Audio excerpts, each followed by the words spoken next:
हमारा पहला टॉपिक था सी प्रोग्रामिंग में वेरिएबल्स एंड डाटा टाइप्स। तो वेरिएबल्स क्या होते हैं, हमारे पास एक इम्पोर्टेंट कॉन्सेप्ट होता है हमारी सी प्रोग्रामिंग के अंदर। चाहे कोई भी प्रोग्रामिंग हो, उनके अंदर वेरिएबल जो है वो सबसे इम्पोर्टेंट कॉन्सेप्ट होता है। इनको मेमोरी में हम लोग टेम्पररी तौर पे जो डाटा स्टोर करने के लिए यूज करते हैं। अब सी प्रोग्रामिंग लैंग्वेज में वेरिएबल का यूज जो है वो कई तरह से होता है।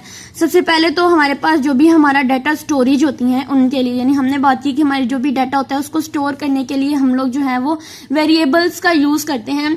जैसे कि किसी भी नंबर, स्ट्रिंग, कैरेक्टर या किसी और डाटा टाइप की वैल्यू को स्टोर करना चाहते हैं तो हम लोग इसके लिए वेरिएबल्स को यूज करते हैं। ठीक है, फॉर एग्जाम्पल मैंने अगर इंटीजर टाइप का डाटा जो है वो यूज करना है, मैं देती हूँ इसको int age is equal to 25। ये एक एग्जाम्पल है।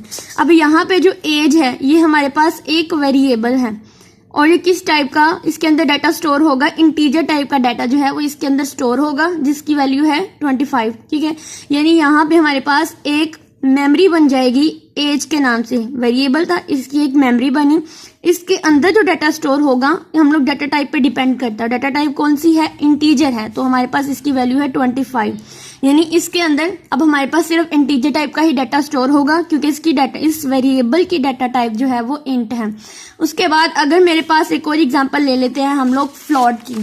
ठीक है, यानी फ्लोट है तो कोई भी प्राइस ले लेते हैं और इसकी प्राइस है हमारे पास 20.99। ठीक है, अब यहाँ पे ये एक वेरिएबल है प्राइस और इसके अंदर हम लोग जो है एक मेमोरी बना देंगे और इस मेमोरी के अंदर हमारे पास जो डाटा स्टोर होगा वो फ्लोट टाइप का होगा, यानी पॉइंट्स में।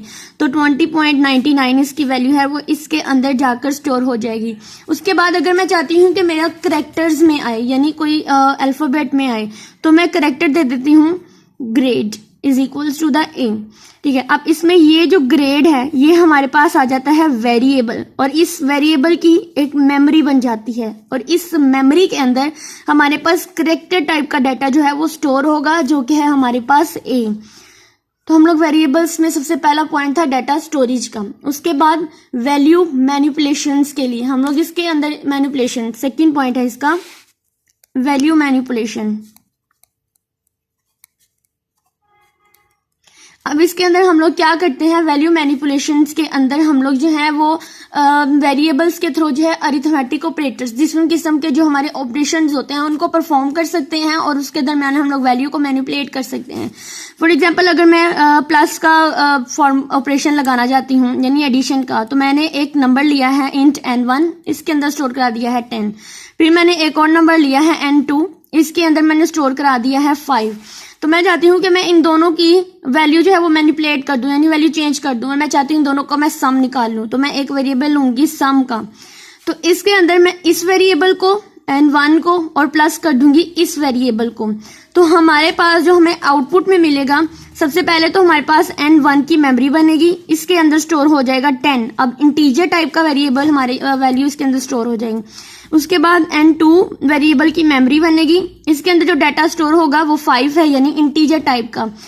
एक और हमारे पास बनेगा सम, अब ये वाला। अब ये क्या होगा कि हमारे पास जो हमारा n1 और n2 इन दोनों को प्लस करके, इन दोनों की वैल्यू का सम करके जो भी वैल्यू आएगी वो इस सम के अंदर स्टोर होगी और वो भी इंटीजर टाइप की होगी क्योंकि हमारे पास इस सम का डाटा टाइप भी हमारे पास इंटीजर टाइप का है, इसलिए हमारे पास इसके अंदर भी इंटीजर डाटा ही स्टोर होगा।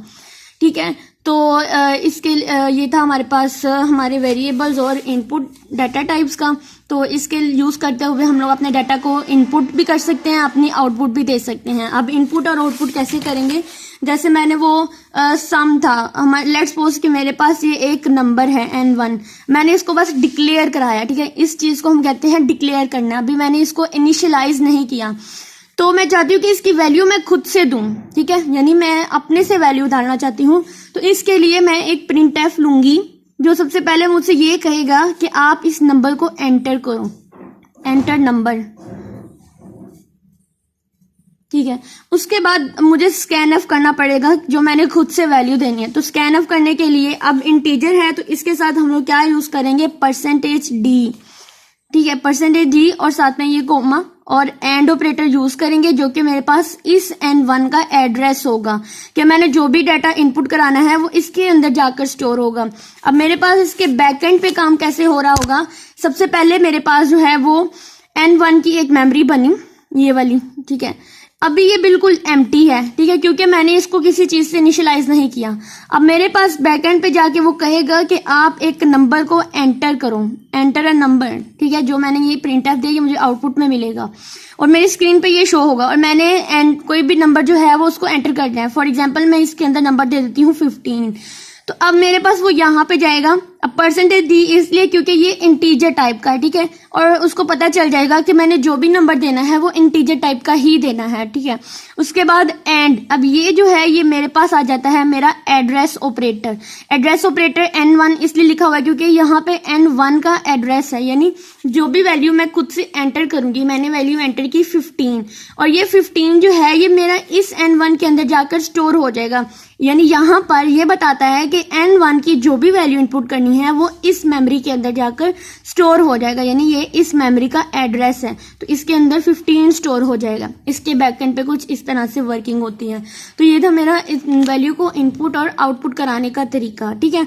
तो इसके लिए भी हम लोग अपने सबसे इंपॉर्टेंट काम जो है, इसके अंदर हमारे पास वेरिएबल और डाटा टाइप भी होती हैं, ठीक है। डाटा टाइप के अकॉर्डिंग ही हम लोग अपने वेरिएबल्स को इनपुट कर सकेंगे, उसकी वैल्यू को। तो इसके लिए भी हम लोग जो भी प्रोग्राम करेंगे डाटा टाइप्स और वेरिएबल का लिहाज करते हुए, तो सबसे पहले हम लोग सिंपल प्रोग्रामिंग से स्टार्ट करते हैं अपने चैप्टर नंबर 1 से और साथ में मैनुअल नंबर 1 से।